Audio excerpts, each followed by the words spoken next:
Fager. I'm the chair of the Community Preservation Committee. I'd like to call this meeting to order.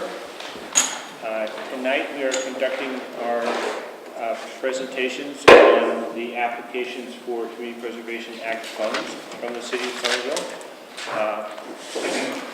I will start with a quick round of introductions of the CPA members. As I said, I'm Michael Fager. I'm the chair. I'm the representative of the Conservation Commission. I'm Uma Murugan, the vice chair and a general public member. I'm Laura Boretsky, also a general public member. I'm Amelia Abach. I'm a member from the planning board. Eleanor Rancis, Somerville Housing Authority. I'm Dick Bauer. I'm a member from the Historic Preservation Commission. Jay Carbone, public member. All right. Chair, my name is Judith Tumusime.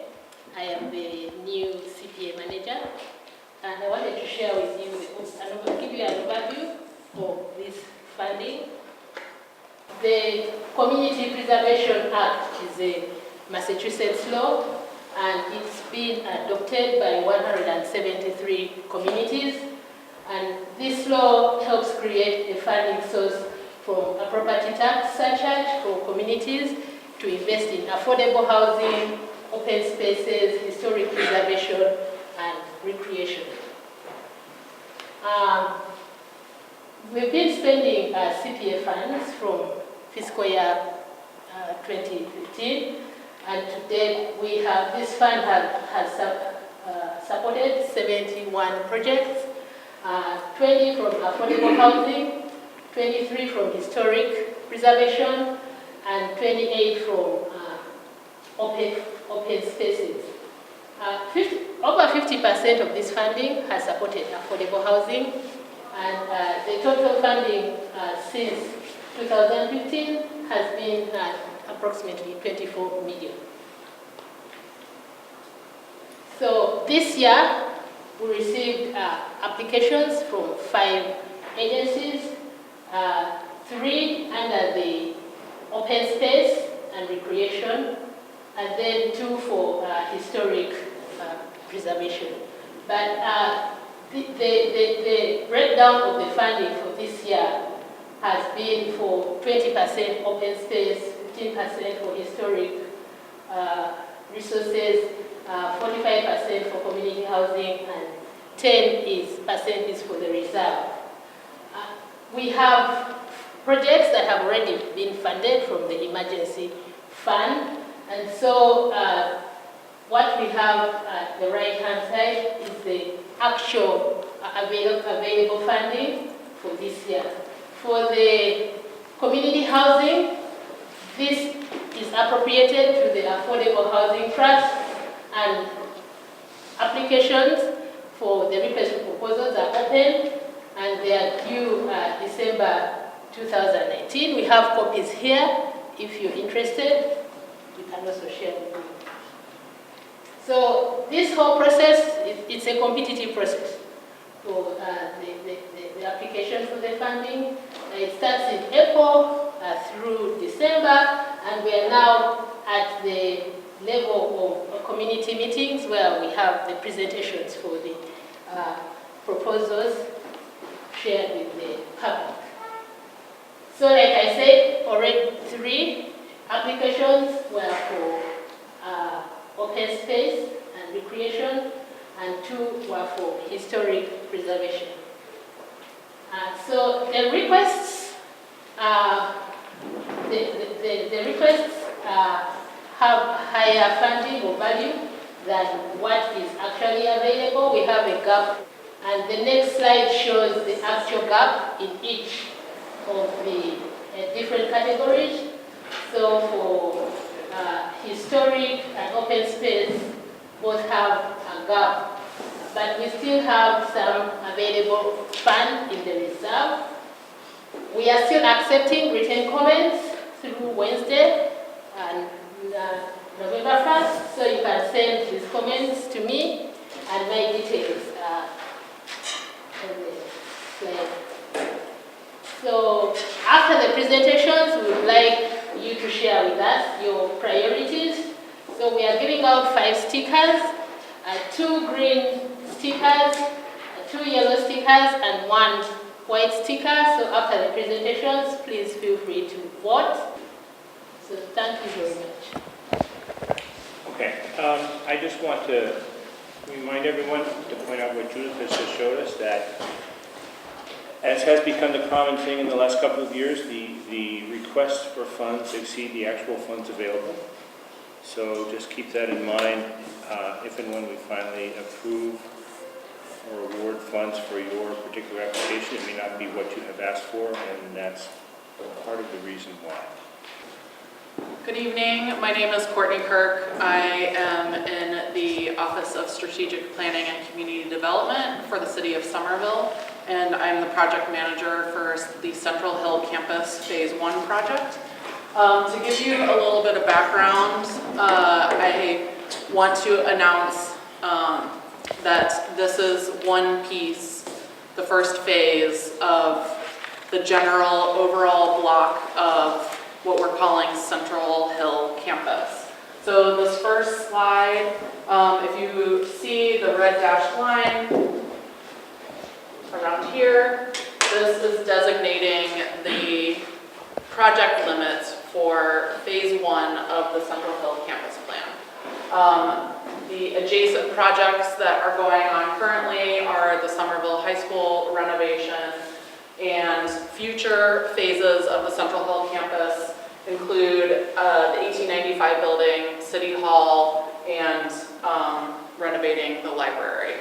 So what I'm focusing on this evening and our application to the CPC is just this first phase. So keep that in mind. So this slide is zooming in just to the eastern half of the block. So this red dashed line, this is the high school, the library, so the 1895 building and City Hall are not on the slide, just to orient you guys. Our application, we are requesting funding to assist with this large project. The project includes 3 areas, 3 primary areas. This is what we're calling the Gold Star Plaza, which is a new memorial plaza to represent a space to commemorate all Gold Star service members and a gathering place for the Veterans Commission to hold their different celebrations. We have part of a memorial walk that includes the Vietnam and the Korean and the Vietnam memorials, and then the third space is a playground in front of Central Hill Library. To talk a little bit more about the playground. So the playground is moving from its current location that's approximately in front of the high school to in front of the library. And this is facilitating I'm going to call it a cross-pollination between learning in terms of play and some of the academic programs at the library, and also encouraging our young library patrons to get outside. We've been working with the director of libraries to include various elements like a story walk that's part of the playground.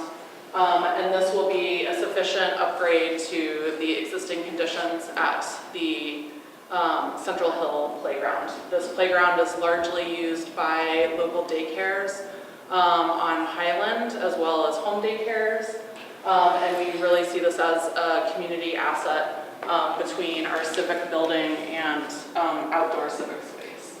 Some of the site elements, we are including play for age groups 2 to 5 and 5 to 12, as well as encouraging more library patrons to use the space outside. So we have additional seating that we're proposing outside the front of the library, and a little enclave off to the side that can be kind of a teen hangout area. The library, as I mentioned previously, any renovation projects for the actual building would be in a future phase. And the building itself has a historic preservation, but anything outside of the facade is not in a historic district or any of those regulations. So the Memorial Walk, this is zooming back out to include the whole Highland Ave piece of Central Hill. This dashed red line is the area that's included in Phase 1. Through the master plan process for Central Hill, we worked with the Veterans Commission to chronologically locate all the war memorials up at Central Hill, starting from the oldest memorial closer to City Hall to the newest memorial being the Vietnam Memorial, and a future space for potentially an Iraq-Afghanistan memorial. So for Phase 1, we're focused solely on the Korean War Memorial and the Vietnam War Memorial. Those will be sited in the high school concourse space and restored. And we're bringing back, I guess there were some original benches with the Vietnam Memorial that have been in storage. Those will come back and be sited in the way that the Vietnam Memorial was previously installed, I think in the 80s in Union Square.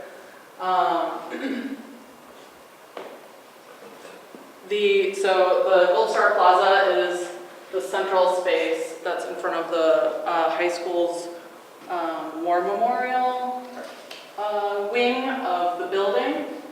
And we are still working through some of the details about the wall and the graphics, but it will represent those Somerville residents that were killed in action. This is a piece that is, I would say, kind of taking the place of the existing honor roll that's on the Central Hill campus, which is right now, if you're familiar with the Central Hill campus, it's sort of a pegboard that has the names of all the service members from Somerville. That is going to be put in a digital form in a future phase, but the Gold Star Plaza is focused solely on those people that were killed in action. Other improvements that we are making to the Central Hill campus during Phase 1, we are improving pedestrian safety. We are going to be installing 2 mid-block crosswalks, one in between Putnam and Vinyl that aligns with the Gold Star Plaza, and one that aligns with the high school concourse. These will include green infrastructure that will take in stormwater. Other environmental pieces that we are working towards our climate action plan. We are preserving almost all the existing trees that the high school, we sort of took the high school as the existing conditions. We've had to remove 2 trees, one due to hazard and one to provide an accessible route at the Gold Star Plaza. And we will be improving Medford and Walnut as part of a safe route to the high school during this first phase. And those are my 7 slides. Thank you. All right, I have a question. What are you going to do with the Spanish American War Memorial that's presently in front of the library? So the Spanish American Memorial, it will be put in storage until the future phases of the western half of Central Hill. So the Spanish War Memorial is number 3, so it sort of will sit in the middle of the City Hall concourse. Are you planning on planting any more trees on your slide that includes the library? Yes, so The easternmost portion of the library lawn is lawn and not trees. So some of the ones with the dots are existing trees, and then There's a lot of infill with new trees. We're planting, I believe it's 73 new trees on the Central Hill campus. And I think the preservation number is 82 trees. But we're definitely adding additional trees to the Central Hill campus. And we're working to include a mostly native plant palette in the planting design. You mentioned that the playground was for ages 5 to 12, but I think you also mentioned an enclave for the older kids. Could you elaborate a little? So the play equipment is typically broken up between age groups 2 to 5, and then 5 to 12. And there's about a 6-foot grade change across the front of the library. So there's going to be a slide that's kind of built into the landscape in between so that the upper area can be a space for the 5 to 12-year-olds and the lower space can be for the 2 to 5-year-olds. And then there's a lot of high school students that end up hanging out in front of the library currently. So the space off to the side, we are sort of calling it our teen hangout area, but it's a space that we're trying to accommodate it's not quite play, but something to engage the teenagers and as well as older adults. And then this front area, we're trying to incorporate some play equipment that we've seen people as young as 2 to as old as 75 enjoying. So kind of mixing up that there's some space that is enclosed in a fence area and space that is not quite enclosed in a fence area to do this mixing between people using the library and hanging out. Maybe all ages can interact in this space. Thank you. Is this going to result in a net reduction in parking spaces for the library? So the parking space quantity was determined by the high school building project and the zoning board. And I believe they looked at the whole block, the whole campus, in terms of their overall quantities. What was existing now was not quite divvied up between, this is library, this is high school, this is teacher, this is city hall. But for phase 1, all the parking behind the library is staying as is. And then as part of the high school concourse, there are 12 spaces which will be accessible in the concourse, as well as an accessible drop-off for people that arrive to the library in a bus or van or have a friend, family member drop them off. The parking in the back is exclusively for the library patrons. It is, right now, it is signed for library staff, but this is something that we are open to talking about it being available to everyone. And currently, with the construction of the high school, we are not excluding, like if a library patron parks in the back and they don't have a library staff sticker, they're not being ticketed or towed or anything like that. And the library staff only uses a portion of the back parking lot today. This is for the upcoming fiscal year. Are you planning on coming back in the future for additional requests for funds? Possibly as part of the other phases. Right now, the 1895 and City Hall side of the Central Hill campus are not clearly scheduled in terms of the design and construction schedule at this point. What about the rest of what you just showed us? This being half of it, the other half? Yeah, so that's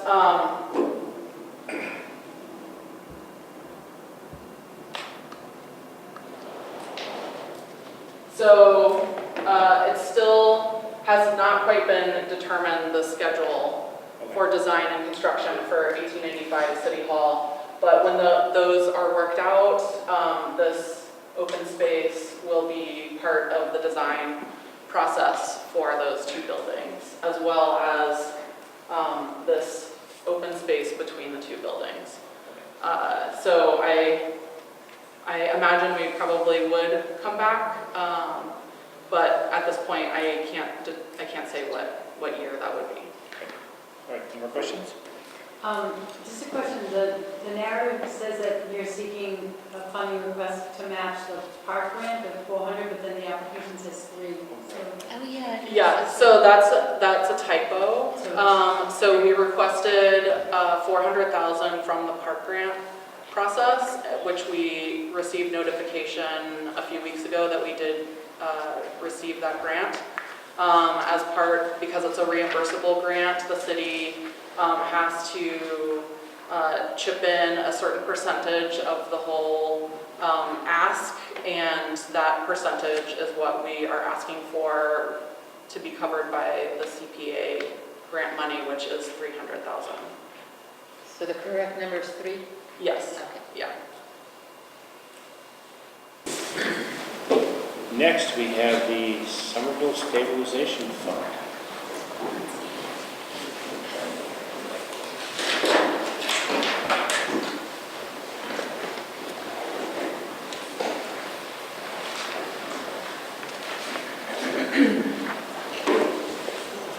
Hi, my name is Luisa Oliveira. I'm one of the parks planners in the Office of Strategic Planning and Community Development. I work with Courtney, who just presented Central Hill Campus. I don't have any slides for you because my request today is to add money into a fund that was created by the City Council in February of 2019 for the purpose of acquiring open space.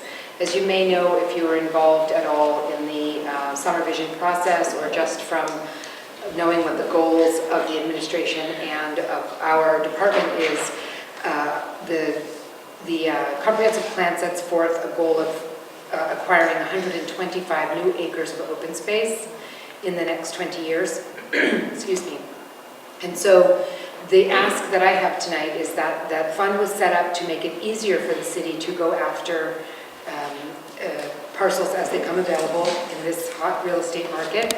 And my ask is that we start with some seed money for that fund in the amount of $200,000. I've also in my applications said that should there be any money left over or the CPC determine that they would like to add more money, that would be wonderful. So the idea is that we are putting money into this fund, and as parcels become available to acquire for open space, we're able to buy them. Are there any questions? City Council created this fund? Yeah, well, they voted on it. Yes, and has anyone else put any money in it? The balance of the fund is 0 at this moment. So this would be the first money. Yes. Is there any plan to put any other money in this fund besides CPA money? I don't know. I have no idea. Are there parcels of land you have picked out already?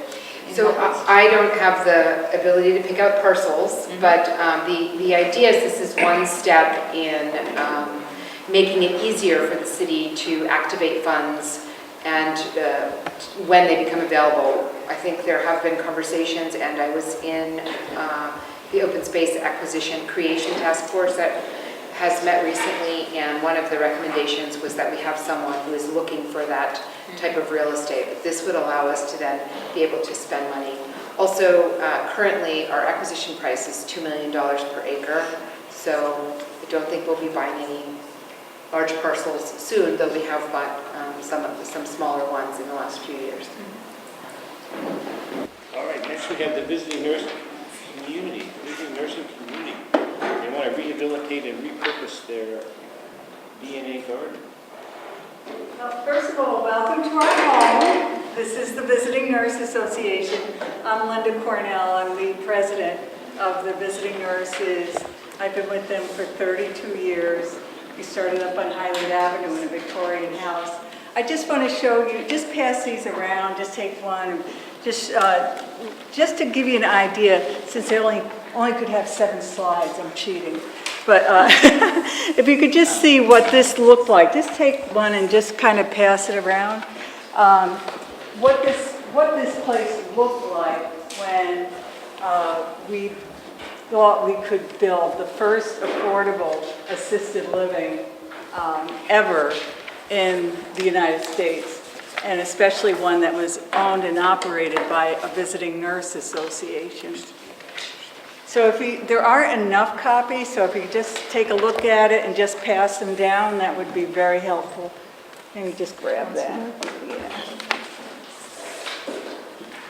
So that was the back of the property, and then the other picture that's coming around was the old Hostess Bakery Factory.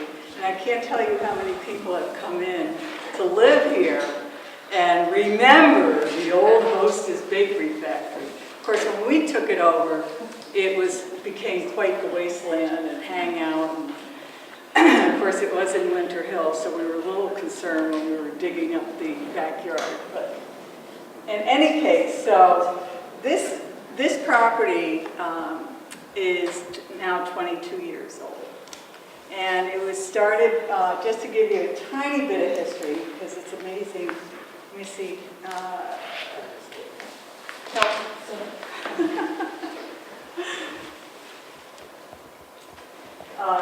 It's amazing how many people don't know about the Visiting Nurse Association.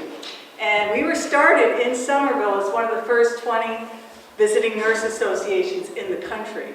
And we were started by concerned women in the community that saw a desperate need to bring care into tenements of the day. And this was a gateway community, and it still is, for immigrants. And so they started the association, they hired the nurses, they hired the social workers. The social workers used to bring eggs and milk to people's houses. Over the years, we grew to probably have most of our patients be senior citizens. And as the rules of Medicare changed, we used to keep people in their homes for the rest of their life. The Medicare rules changed that, so we had to get in and get out. What we saw was that our patients were ending up in nursing homes, and they did not need to be there. So when this whole industry of assisted living started, we started asking the community, how could we put together the funding to build an assisted living for low-income people and make it affordable? Oh, okay. So that's the fast forward to the 1990s. Indeed, over 90% of our residents have incomes of less than $10,000 a year. We've created a home for 97 seniors and disabled. We have rescued probably over 600 people over the years directly out of nursing homes. And unfortunately, the resources that help pay for people to live here have remained at the exact same level as 22 years ago. So we have no pockets of money. We don't have a big endowment. We don't have large reserves. So in order to take on a project like the garden and the walkway, we really need to get help. So we had that little spit of land, that's the single picture that you saw in the back. After everything was said and done, there was this little spit of land in the back, and a grateful grandson who happened to work for Zen Associates, if anybody knows them, they're a very la-di-da group. In memory of his grandmother, he walked in the door and he offered to design a community garden for us. And he did that. It just became this little hidden gem in this little corner in the back that everything was donated. The design, the plants, the pond. We have a little koi pond back there with a little waterfall. However, over the years, it has, obviously seen its wear and tear. The furniture is 22 years old. We were severely impacted by the GLX extension. I mean, severely. The fences has been damaged, all of the trees decimated. And it used to be a really lovely way. Even though a lot of them were probably called junk trees, it was still greenery, and that has been completely razed.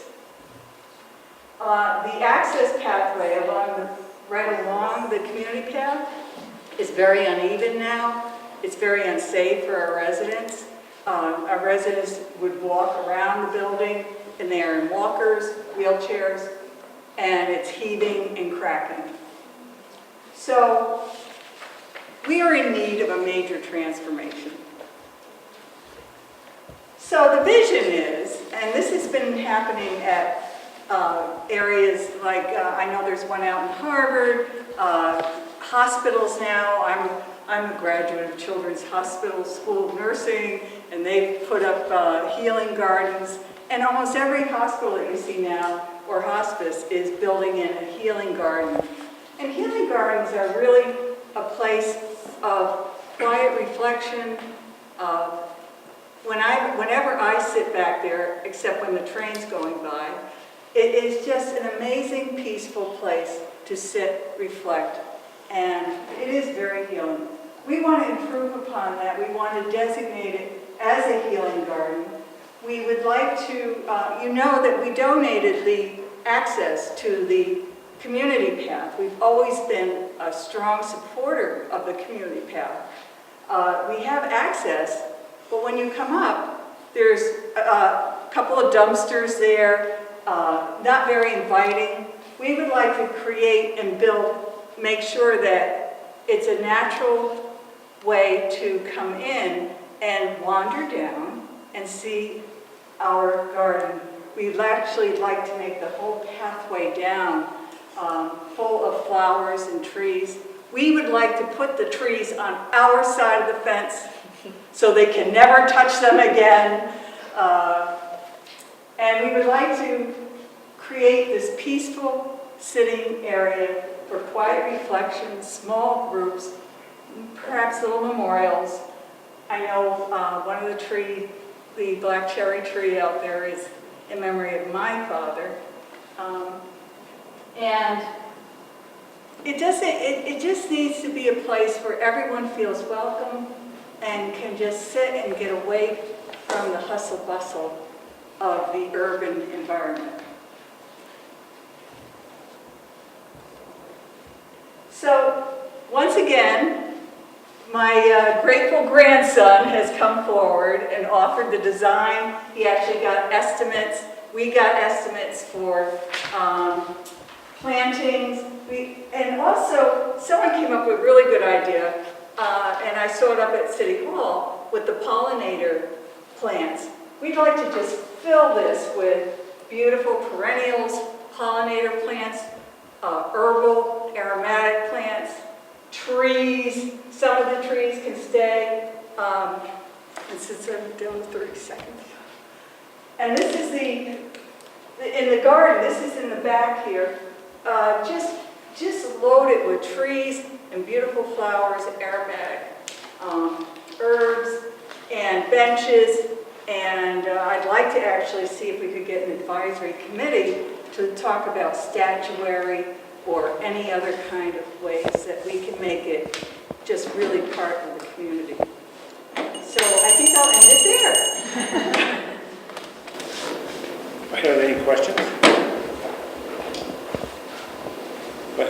In the long term, once the garden completed, who's going to be doing the landscape and garden care? Do you guys have gardeners on staff only, or somebody you contract out to, or what's the plan? Well, we do a lot of it ourselves. I'm also hopeful to attract some volunteers to help us, because when we plant that whole pathway down, we're going to need some help. We do bring in landscapers from time to time to do a big cleanup, but we pretty much do it ourselves. We have garden day once or twice a year, and we get the residents involved, and it's a lot of fun. Who owns this building? The Visiting Nurse Communities, Inc. It's a nonprofit, and it's an affiliate of the VNA. And yeah, Well, I mean, in the long run, how long are they still going to continue to own this and operate it as guys? Well, the land is deeded in perpetuity. So there's nothing else that can be built on this. As far as we're concerned, from the visiting nurse standpoint, we're here in perpetuity.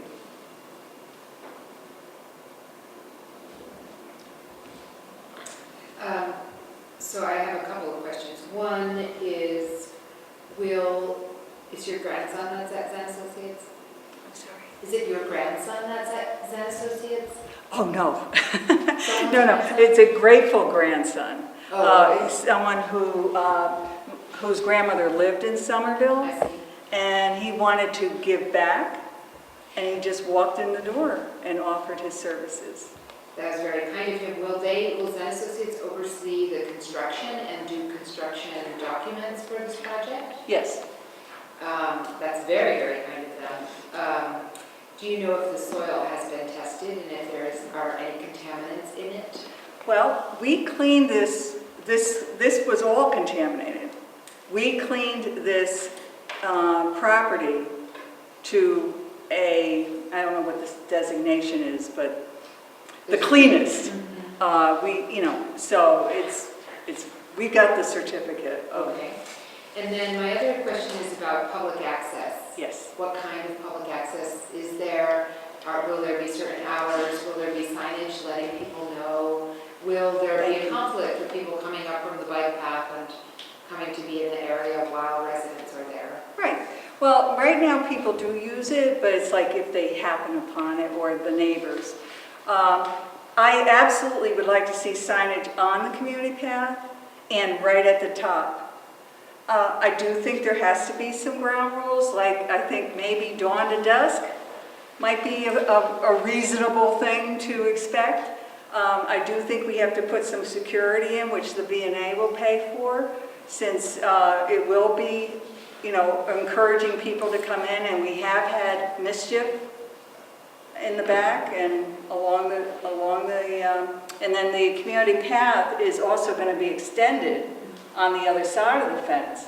So we want people to come and use it. Just like we opened up our home to many, and we want this community of Somerville to feel like they own this.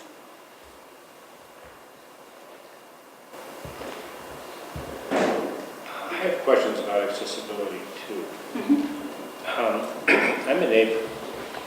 I recognize these pictures because I diddled around on this site before you guys even thought about buying it. I didn't know about this garden, and I have never felt particularly welcoming to this site other than coming into this room.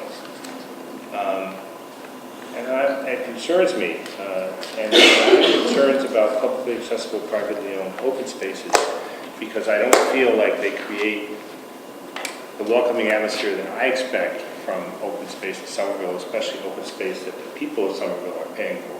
Mm-hmm. So I look at your sign, your proposal here, and Yes, go ahead. this does not give me Oh, absolutely, I any agree. indication that I'm welcome here. I agree. And I did that online, you know how you can design a sign, and it only gave me so many letters, and I was just trying to illustrate what a sign could, the type of sign, not what the language would be on it. So no, I agree with you. That's what we want to change. We want to change that feeling of, first of all, that it's here, but also that everyone's welcome. And how are you going to make people understand that it's not an extension of the bike path? I mean, Any suggestions would be, What was the question? how are you going to make people understand that it's not an extension of the bike path? Because, people come up that ramp, yeah, they take a hard left turn and they're in your backyard. oh yeah. And we've had some cars that try to do that too. I think the GPS is off, but I don't know how, I mean, I think maybe if we just say this is a privately owned parcel or path, I don't know. That's a good question. If the garden is done and then the path comes in, how will the path construction affect the garden which will just have been built? Well, that's why we're hoping, we want to build a fence. We want to replace this fence with a cedar fence. So there will be some division, and we won't be as impacted as we have been from all the GLX Green Line extension construction, which is just constant, day in and day out. So in terms of maintenance, I know you thought about using volunteers. What about like the actual, whatever supplies you might need to maintain the garden? Will that be part of your regular operating budget for the building? Yes, and in addition to that, what we'd like to do is to put in a rainwater irrigation system, collect the rainwater. One of the things we did at the other building that we have at Alway is we did a whole gray water system. But we'd like to be able to, we think we can do something fairly inexpensive that we can bring rainwater down and collect it and have a irrigation system that will also help to maintain it. Has this been discussed with the architects? Yes, in fact, he built it into the costs.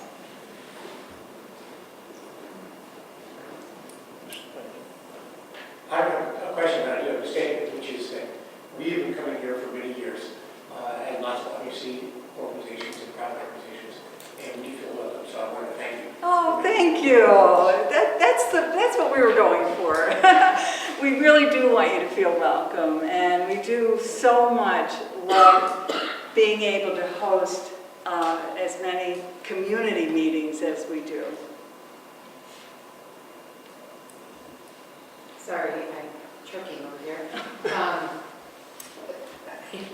My question is whether this project would be willing to work with the city. We do have we are starting to develop guidelines for a POPs program. POPs, for those of you who don't know what Michael was saying, is a privately owned public space. Right. Yeah. And so my question would be if you would be willing to work with us on figuring the things out, like the signage, perhaps having a memorandum of agreement and all of that kind of stuff, to assure that it is public open space. Absolutely. I think that would be great. And I really would love to, like I said, if we could just have a little advisory committee, just a few meetings to talk about those kinds of things. I can use all the help I can get. The building would not have been built without the total support of the city of Somerville. So, Any more questions? All right. thank you. All right, next on the agenda is the Elizabeth Peabody House. Okay. Hello, good evening, everybody. My name is Katie Osella. I'm the Development Associate for the Elizabeth Peabody House. We're a nonprofit child care center and emergency food pantry located over on Broadway in East Somerville. East Somerville. And our mission is supporting local families to reach their full potential through our childcare services, as well as our education, youth development, etc. So that's who we are. Just to briefly go over our programs, we have a preschool, an after-school, an emergency food pantry, and a summer camp, which is obviously seasonal. Our preschool right now has 2 classrooms that comprise 30 students total. Our curriculum really focuses on all aspects of a child's growth, so emotional, physical, social, everything. Our students and our staff all come from a variety of backgrounds, so there's a lot of diversity that's present in our classrooms. We're actually the second most affordable child care center out of 23 such centers in the city of Somerville, and we're one of only 8 that accepts vouchers for children's education. Our after school is 43 students that are ages 5 to 14. They come from 6 schools around Somerville, and we provide transportation to our sites, so we travel every day. Our staff travels to those schools, picks up all the students, and brings them back to our facility. We have homework assistance, social development. Our kids are actually right now involved in, they do parkour. They're learning parkour once or twice a week. They were connected with the Somerville Media Center. They're providing us with programming. We have an art teacher that comes in a few days a week as well from them. And we really try to enforce experiential learning so that students can expand their skill set, after school as well. Our food pantry is open every Wednesday from 5 to 7:30, so they're just finishing up right now, actually. We serve about 70 families a week, which includes the students' parents, who are allowed to come a little bit earlier than the rest of the general public, just so that they can pick up their children and their groceries at the same time. We distribute 2,700 or more bags of groceries every month, which is significant considering we're only open once a week. And then we also collect and distribute 300 or more Thanksgiving baskets to families and community members around Thanksgiving. So we're organizing that right now, and we have at least 200 people already signed up ready to get Thanksgiving baskets the week before Thanksgiving this year. And then we have our Camp Everwood, which is a partnership with the day camp in Sharon. We provide our students the opportunity to really experience a host of activities that they wouldn't get necessarily living in an urban setting like Somerville or surrounding communities. We provide transportation to and from the camp, and the camp provides slots for us annually so that students from our organization will always be able to go and experience the nature out in Sharon. We serve, as I mentioned, a very diverse population. As Linda was saying before, Somerville's always been a place where immigrants come to. So 50% of our students are first-generation Americans. When we were founded in 1896, we served mostly Eastern European immigrants, and then we traveled here to Somerville with that population when the West End was demolished. So now we serve, people from countries like Haiti, Brazil, El Salvador, etc., but we still have that commitment to serving immigrant families. 65% of our food pantry clients speak English as a second language or speak very little English.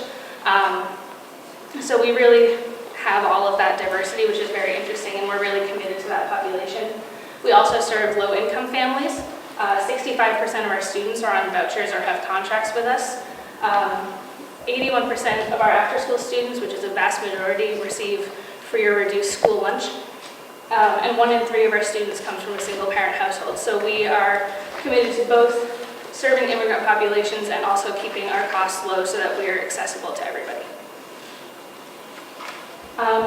So our historical significance, our building was built in 1882 as a Methodist church.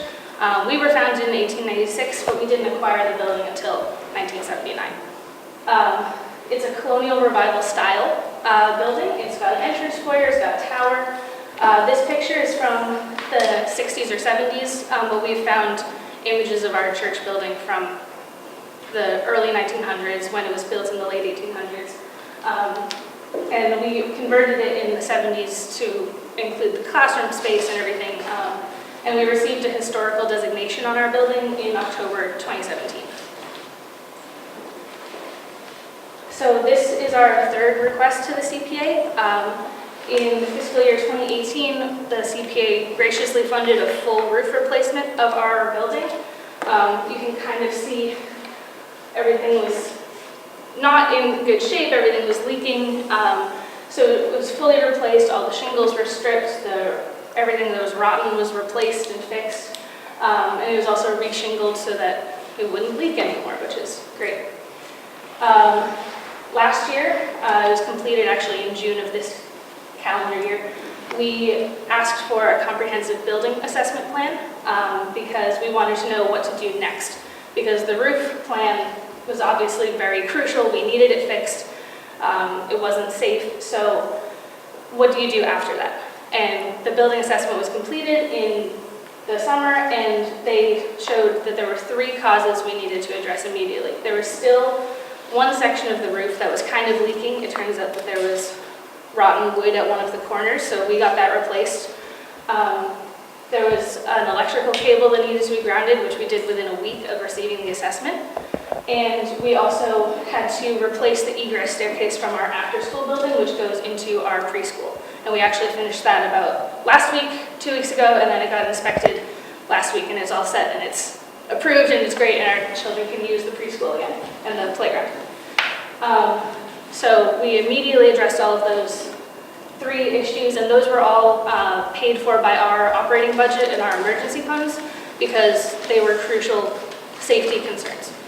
And then there were other concerns areas of concern that the building assessment plan showed. And the next was the fire alarm system, which is what we're hoping to fund this year. So this is very blurry pictures of our current fire alarm system. It's not up to date. An addressable system would show firefighters exactly where an alert is coming from within our building so that they can maximize the amount of help they can give us. So it'd be the most efficient way of preserving the building and our children and everything that comes with a fire alarm going off. It's definitely crucial for us. Just we want to make sure that we can have as safe of a space as possible. In the building assessment plan, it said all of our fire alarms are from, they were all kind of installed at random at different times, so they're not all cohesive on the same schedule, they're not all the same age, and it's crucial to replace them all at once. So the benefit this provides to the community, obviously it provides sustainability for us because we know that our students and everyone that uses our building will be safe in our building. It's also, with our historical building, it's preservation of that space because it would be devastating if something happened to it, and this is the easiest way to preserve it. And then it just extends our potential because once we fix this, then we can go on to other projects that we have in mind. I think that's the end of my slides. Yes, okay. I said all that really fast, I think. Yes. Okay. Are there any questions? Does the building have a sprinkler system? That would also be incorporated into... So that's part of the upgrade? Yeah. Yeah, the proposals that we got from everyone, we're going with the American Alarm proposal, but it would basically just be taking out everything that is our current alarm system and replacing it with a brand new alarm system. It's just blanket statement, getting rid of it and replacing it.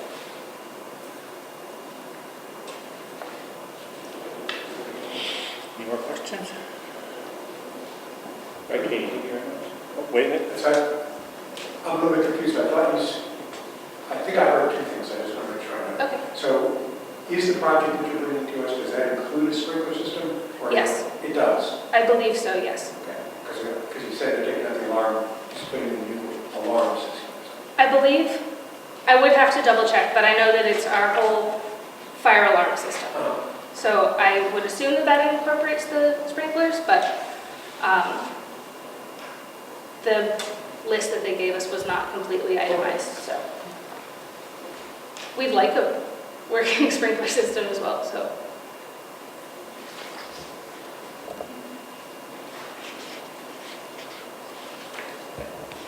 Any more questions? All right, this time, thank you.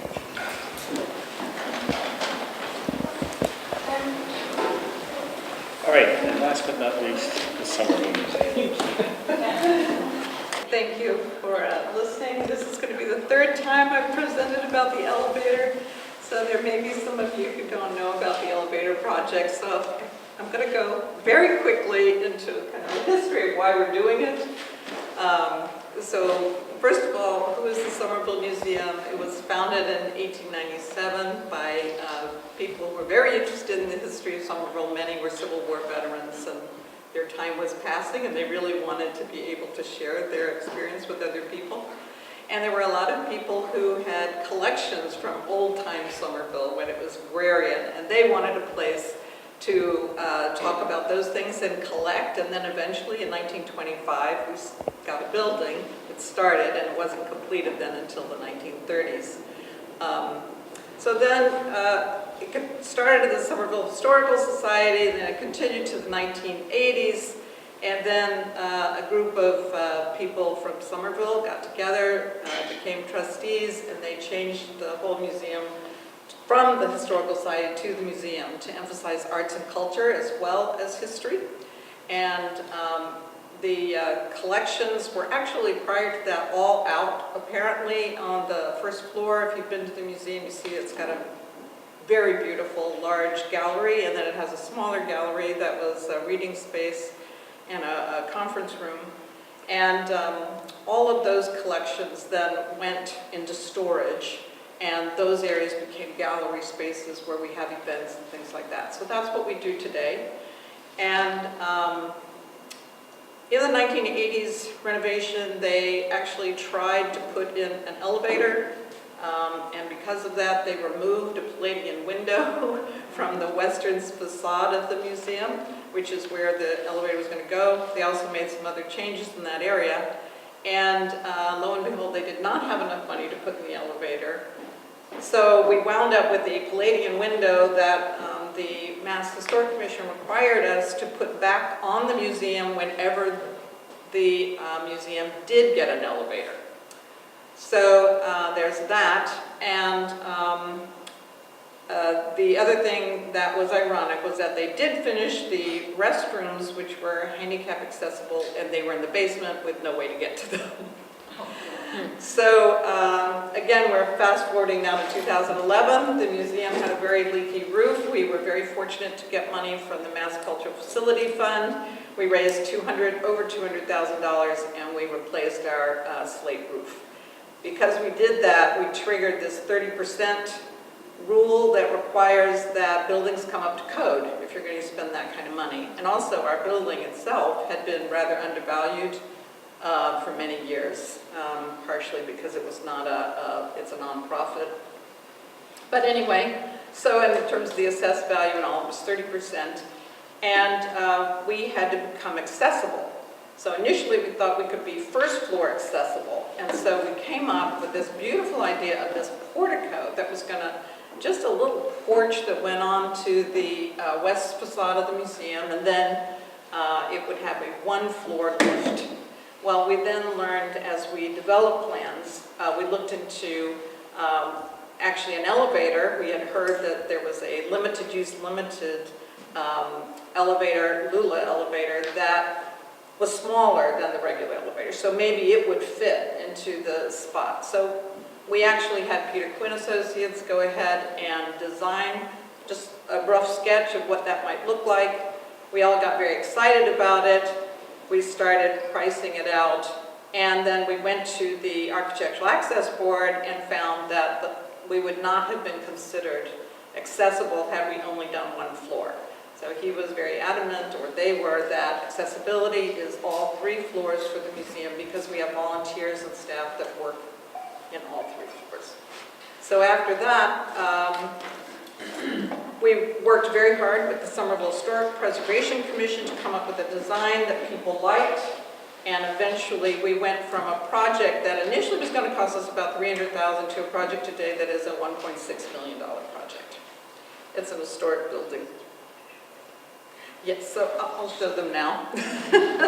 So the slides are of the addition. which I think is very beautiful. And today we're asking for as much money as you can give us, essentially. So let's see, I think this is it. So here is the left, the view of the museum as it is now. I took these pictures not too long ago. And this is the proposed drawing, architectural rendering of the Westwood Road elevation. So this is the elevator, goes right up through here, and so it's hidden very cleverly. And then this is the pedestrian entrance, and this is the wheelchair or other disabled non-pedestrian entrance. And it's a 4-stop elevator because it has to take you from this level to this level, and then to this level, and there's a basement level. So this will be a game changer for the museum. We had worked much of this out by 2016. We received funding at that time to start looking at it and going forward with it. And everything came to a halt because we were sued by our abutter. And he wanted the driveway of the museum, which is on the north side, the west side, and we needed it for the elevator. So we were held up from September of 2016 until February of 2019 by our abutter. Finally, when the whole thing was found in the museum's favor, and the case was solved that way. But now, we're working to try and get as much as possible, everything, all our ducks in a row, so that we could go ahead and start building this elevator that we have wanted for so long in June of this year. And we thought we had all the money because the cost, that we had gotten in 2016 looked reasonable compared to what we've had. However, it turns out that it went up from $700,000 to $1.6 million in those years.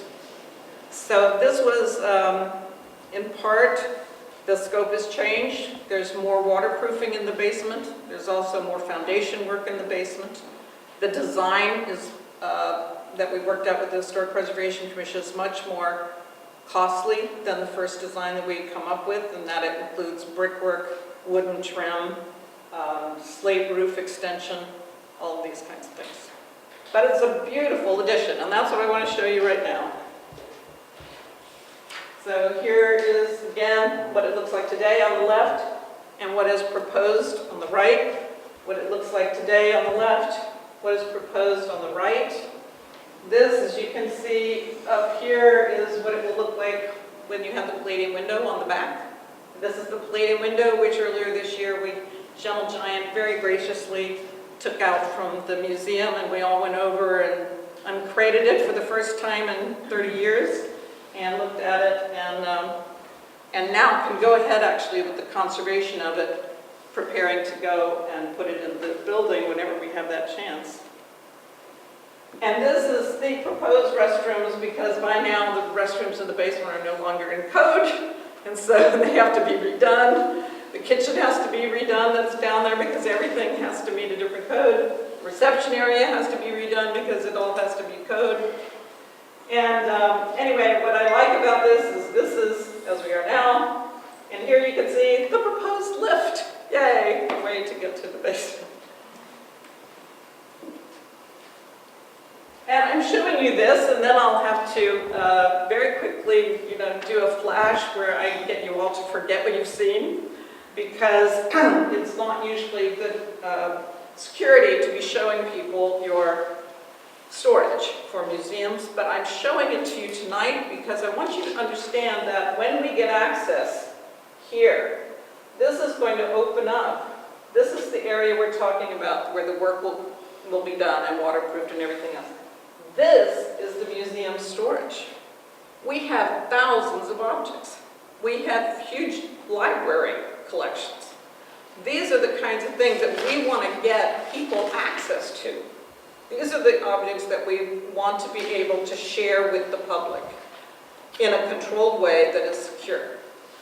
So that is why I have come to you tonight.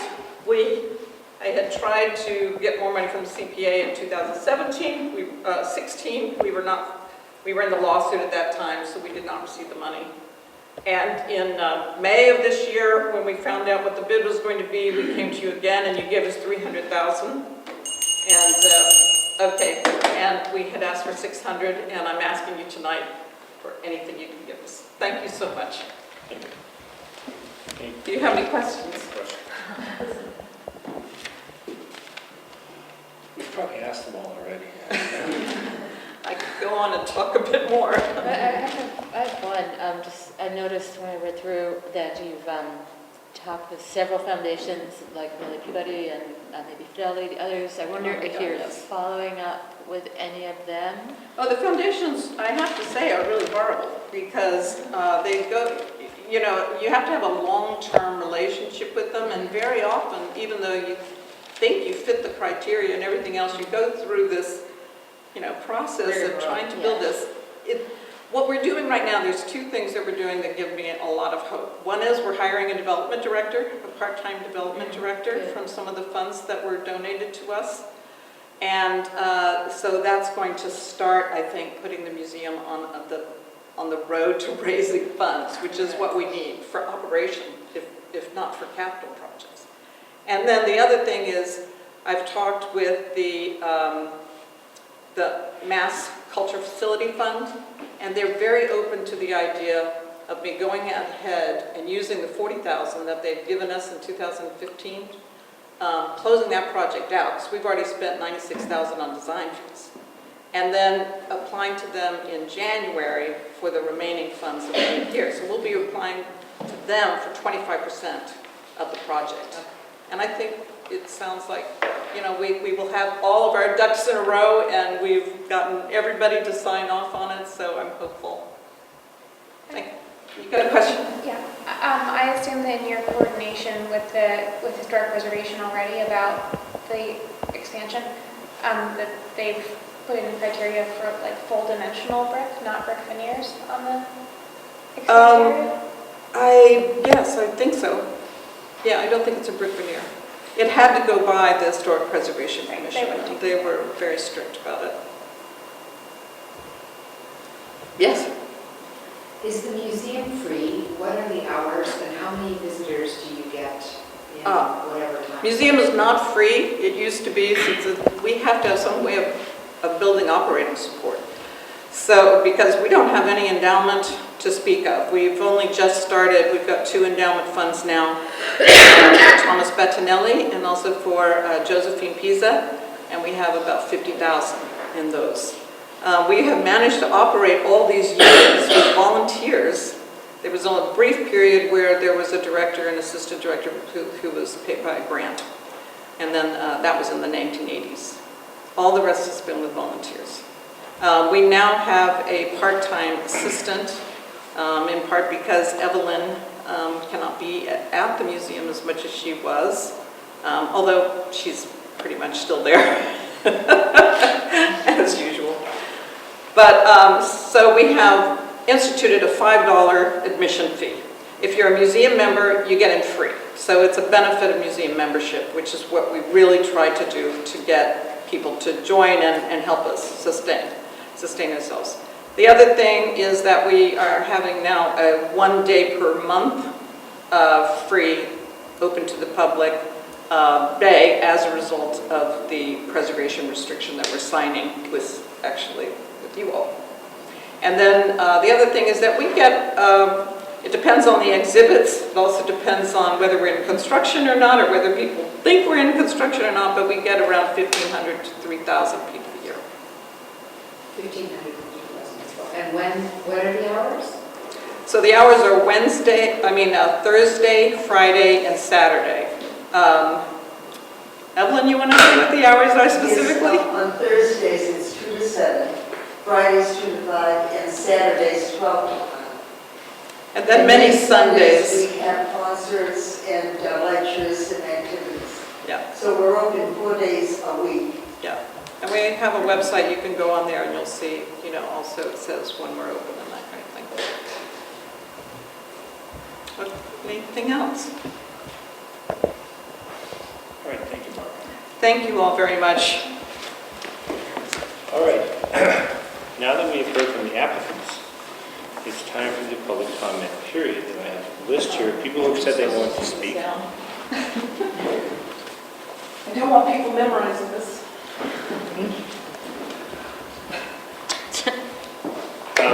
We are going to give you up to 5 minutes. Again, Uma is our timekeeper, and she will be ringing you out. So I'm going to go by this list. The first person on this list is a Diane Blowout. Is that right? It's Diane Blewett. Blewett, okay. That would be the last one to speak. I'm Diane Blewett. I'm the treasurer trustee from the Somerville Museum. And first of all, I'd like to thank the CPA for all the support that they've given us in the past. I want people to realize the museum has exhibits, lectures, music, all for the community. We have an upcoming series called Faith in the City that Sharon Devereaux is going to put on. It's a very active museum and enjoyed by the community. This year our membership is up. So we want everyone to be able to come to the museum, and with the current state of not having access for all, you cannot get in the museum if you have a disability. So we just would like to move the museum along and finally get an elevator. We can't apply for grants because we're not handicap accessible. The city can't hold events at the museum because we are not handicap accessible. And the longer we wait, the price just keeps going up, and we're like chasing our tail trying to get this done. So I ask all of you to please support us. Thank you.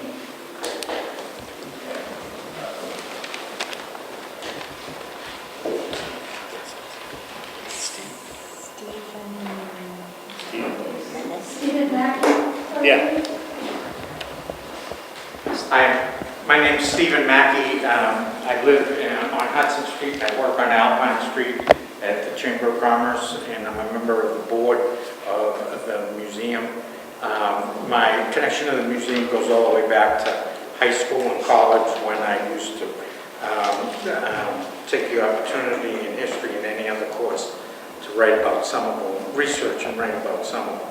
And back then I met primarily women by the names of, it might be familiar to some of you, Isabel Cheney, Doris Donovan, Hazel Hughes, Miss Morrison. So they were very dedicated to the organization, and I learned over the years why. Now it's about arts, history, and culture. Somerville deserves a museum for that purpose. We're trying to make it happen. 2 words I'd ask you to keep in mind when you think about the museum and its needs now are accessibility and eligibility. Accessibility to everyone, so that the volunteers and visitors can access all 3 levels, and eligibility. Today I went on the an Alliance of Museums, American Alliance of Museums, and they list the federal funding agencies that fund the museums. Such agencies, there are 26 different agencies. We're lucky enough to have the leadership of Barbara Mangum, who with the museum and also in her independently in her career has written successful grant applications for programs from the National Endowment for the Arts, etc. All of that eligibility would be unlocked in addition to making the building accessible. I truly believe that over time, the capital investment in this building is going to be returned to tenfold over in programmatic support from outside Somerville. That's very attractive to the private sector and the businesses that we're going to be approaching through with that development program and so forth. So I'd ask you to give it every consideration. Thank you. Welcome. Okay, Ellen Schofield. Yes. My name is Eileen Schofield. I'm the president of Historic Somerville. We are housed within the Somerville Museum, and I'm here as a volunteer of the museum tonight to support their request to you for funding. One of the things that I love is that there is such a huge artifact collection downstairs.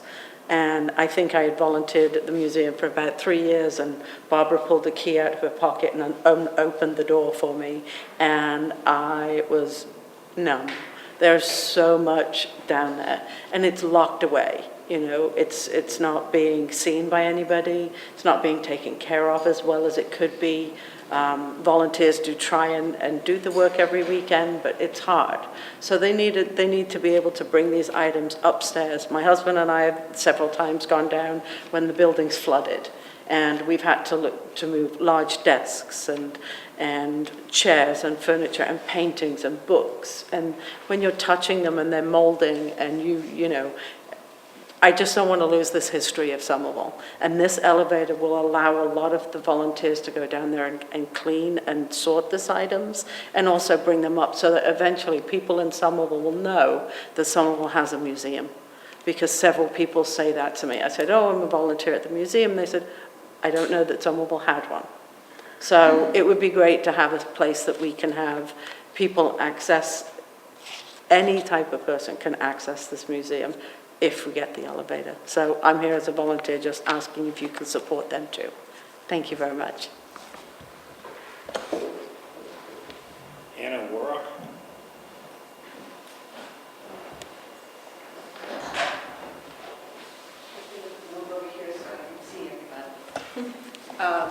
So my name is Anna Warrock. I'm a 40-year resident of Somerville, and I'm speaking in strong support of the museum. And I have sort of two sections here. One is the community building aspect of the museum. For example, I knew nothing about the Greek community in Somerville, and the museum some years ago had a whole exhibit about the Greek community, how it came here, their contributions, and so on. I also knew nothing about Union Square, the Union Square businesses and the families behind them. A photographer had taken portraits, done the research. There was a wonderful exhibit on that, something that I had no knowledge of, and now I know more about. I've been to concerts and talks there when that gallery space is absolutely full over the years. There's an ongoing music concert. There was an Irish concert that was fabulous, and the historic talks. But my favorite exhibit was the Somerville Stuff exhibit this year, where community people, I mean anybody was invited to bring your stuff about Somerville and why was it important to you. And it was everything from somebody's parents' wedding photos to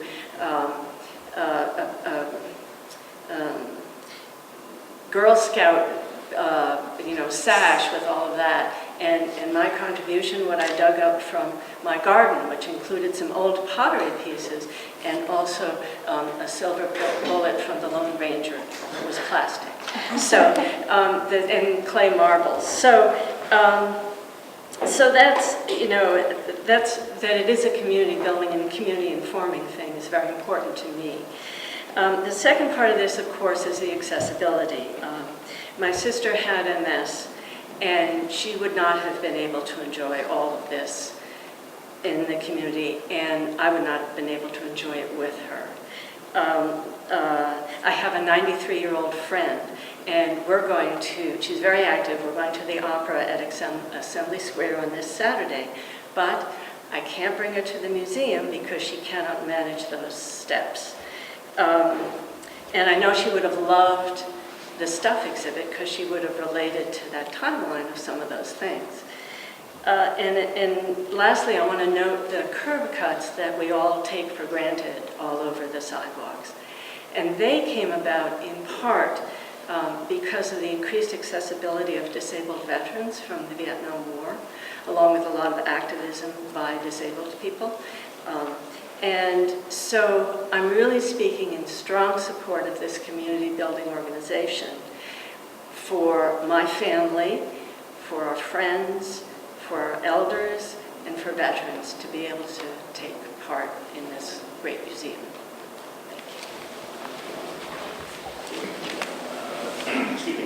Kate Zabros. Yes.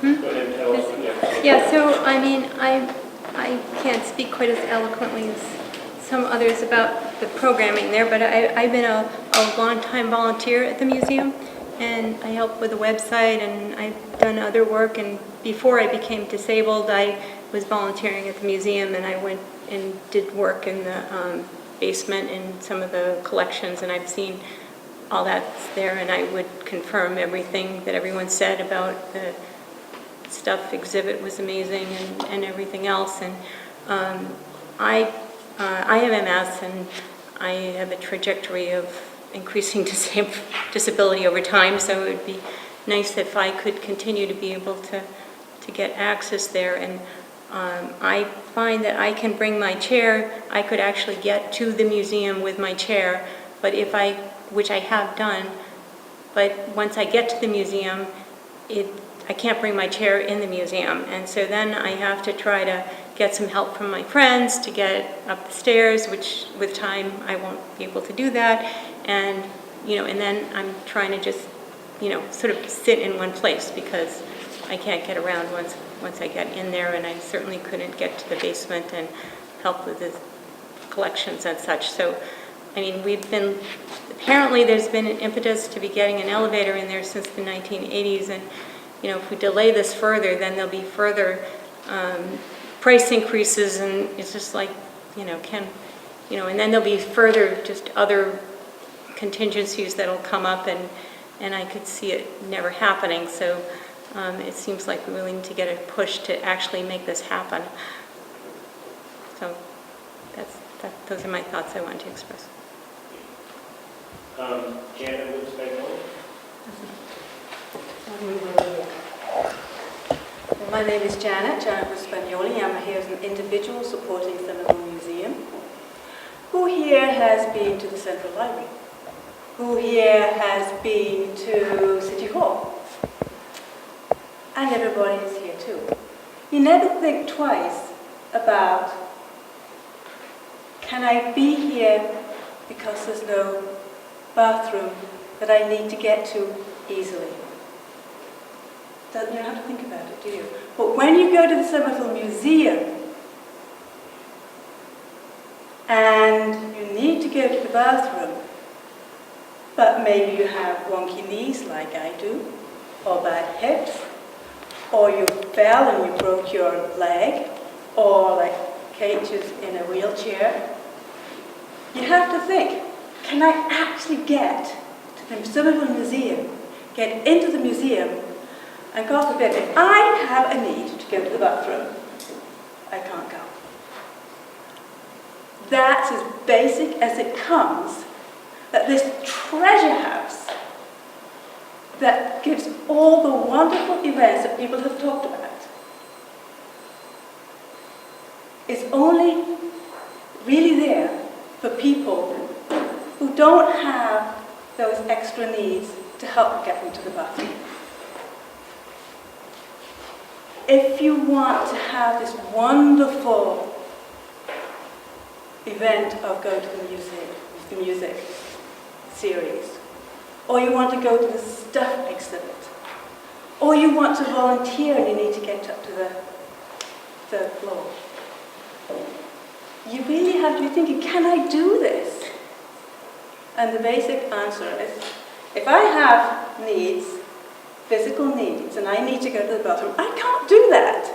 So what I'm asking for you, for your help, is to help us now, since we have been working on raising this money, and we're so close and yet so far, to help us out with all that you can give us, so that when the community wants to take advantage of this treasure, this wonderful museum, they can do so and feel that they can reach out to people, share with people the similar interests that they have, learn about things that the Somerville Museum is offering, learn about the lecture series that Historic Somerville puts on as the house in the Somerville Museum.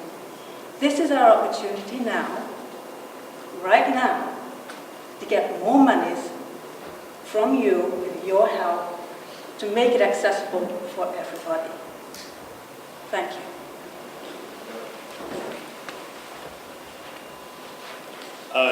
Jeff Myers?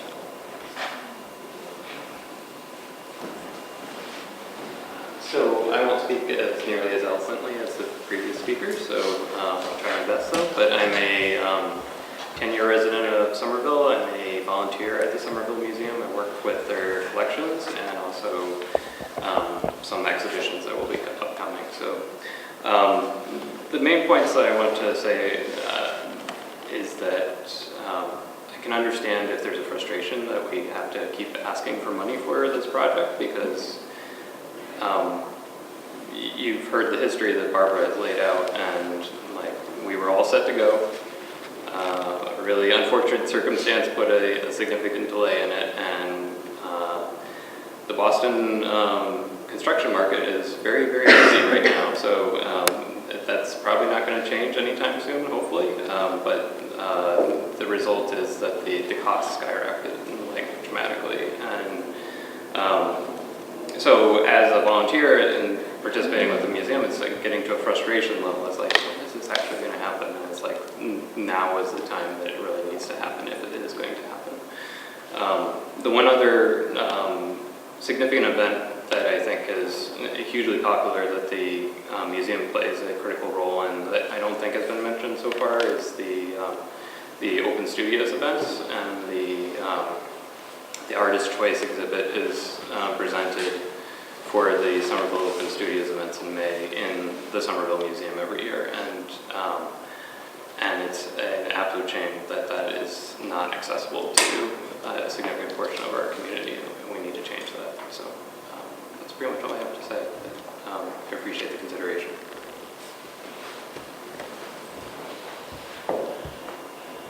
Lawrence Woolworth?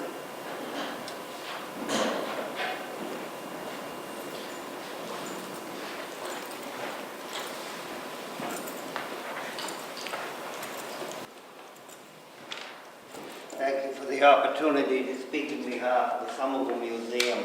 I just wanted to make a point that although the museum has evolved into a cultural and community activity, it is also the significant repository of our historical artifacts and library. And I think that we need, before time lapses too long, to preserve these artifacts. I have a prepared text because I've always found that you're briefer that way. My name is Lawrence Woolworth, a lifelong resident and business resident, citizen soldier, combat veteran of Somerville that has spent most of my life in service of community and country. As a trustee of the Somerville Museum, an elected officer in the Ancient and Honorable Artillery Company of Massachusetts, and a City of Somerville docent, I have been fortunate to have the opportunity to discover and appreciate Massachusetts' heritage in history and impart it to others. My involvement would have not been possible without the support of the members of the Somerville Museum and Historic Somerville and its artifacts that contained therein. Upon my retirement 15 years ago, I have taken the advantage of time and opportunity available to further discover Somerville's history and heritage. One of the key sources of information and historical reference are the persons affiliated with the Somerville Museum and its artifacts and libraries stored therein. Stored in there on Westwood Road and Central Street. Unfortunately, time has taken its toll. The precious and replaceable library, references, and artifacts stored there are in a sad, deteriorating condition. The proposed renovations, covered improvements, and employment hires are key to the long-term preservation and restoration of our history and heritage. The trustees of the museum long ago recognized the need for these improvements and have instituted a long-term plan and program to repair and upgrade the museum to make it accessible for all, and to properly maintain and preserve Somerville's history and its artifacts. We have accomplished much in the last 10 years. Thanks to a previous CPA support and other donations, a new roof, new windows and shades, and an upgraded fire and security system have been installed. Fortunately, throughout the process, Somerville Museum has remained open for many activities, including lectures, concerts, exhibits, and Somerville Open Studios. In addition, we currently sponsor local artists and the resulting exhibits. The proposed elevator basement renovation accessibility projects to the basement and second floor are key to the restoration, preservation, and accessibility at the Somerville Museum. In addition, the partnership of Historic Somerville, Somerville High School's History Club, reach out to the future of our community. Somerville has a rich history going back to John Winthrop and Ten Hill Farm in the 1630s. Originally part of Charlestown, known as Charlestown Beyond the Neck, until 1842, Somerville has played a significant part in our country's history. The 1703 Powder House, Battle Road, Prospect Hill, and the country's oldest Civil War monument at Milk Grove Cemetery are some of the important reminders to our history, our heritage, we need to preserve and promote. The Somerville Museum plays a vital role to ensure the support and activities keep these monuments and structures preserved, and as a continual reminder of our history and heritage. The museum building is almost 100 years old and needs extensive renovation to make it compliant to current codes and regulations and be accessible for all. Many artifacts supporting its history are stored at the museum. Unfortunately, these items are in need of extensive renovation and preservation and need suitable environmental storage facilities. The CPA funds for this building we are requesting will assist in this process to make it be compliant and be able to continue its mission to the future. Thank you very much. Do you have any questions? Mr. Devereaux? Ms. Devereaux? Hi.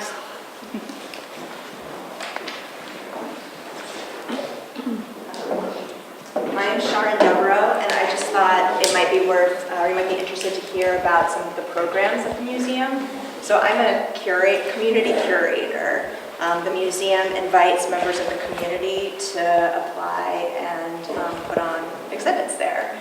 So I'm going to be curating an exhibit that's going to open later next month called Faith in a City, Exploring Religion in Somerville, Massachusetts. We're going to have photographs from 20 different religious communities in Somerville, and also from a few right outside Somerville where people from Somerville go to worship. We have many different faiths represented, Hindu, Sikh, Catholic, Jewish, Christian, Buddhist, Baha'i. Our first event was actually earlier this month at Tufts University. We did a concert called Faith in the City that I co-produced with Ron Beer-Carr from Sikh Sangat Boston, Mina Cho from Somerville Community Baptist Church, and Wilsner Bastion, who's the lead pianist at Sion Seventh-day Adventist Church, which is a Haitian congregation on Temple Street. And we also had members from each congregation who got up and talked about why music is important to their worship community. Other events that we're going to do as part of this exhibit include talking about religion, where the former Muslim chaplain from Tufts University and a teacher, an 8th grade teacher from the Kennedy School who teaches comparative religion to students in Somerville are going to talk to people about how do you talk about religion? What if you want to talk to your children or a neighbor? You know, how can we have those conversations? And we're going to have photographs and music that we've recorded from over 14 religious congregations around the city. So when people walk into the museum, they can hear music from all different faiths, and that's all part of the city that we live in. So if you have any questions about that, but the museum is just, you know, a great place. There aren't many places where we can. Its mission is to be a mirror to the community and to reflect who we are and our past. And you know, I think that's an important thing to have in a city, and we're lucky to have it because not all cities have that kind of thing. So thank you very much. And it's all the people that have signed up to speak. If anybody else has anything they'd like to say concerning any of tonight's presentations, this is your opportunity. Good evening, folks. My name is Tim Deneen. I actually live here. I've been living here for 3 years. And back here we're proposing a healing garden, and we've gotten new bushes. Some of the stuff is, when I got here, wasn't in good condition, but we want to apply for the money and everything. And by the way, I have gone to the museum, because before I lived here, I lived on Avon Street, right across the street from the museum and everything, and I used to go there quite a bit back in the 70s and 80s. I got more busy. But I hope that the board will pass money on towards us so we can fix up the garden and put in some new trees and everything. Thank you very much. Anyone else? Yes, I would just like to add to Sharon's talk about having a function in different parts of the city.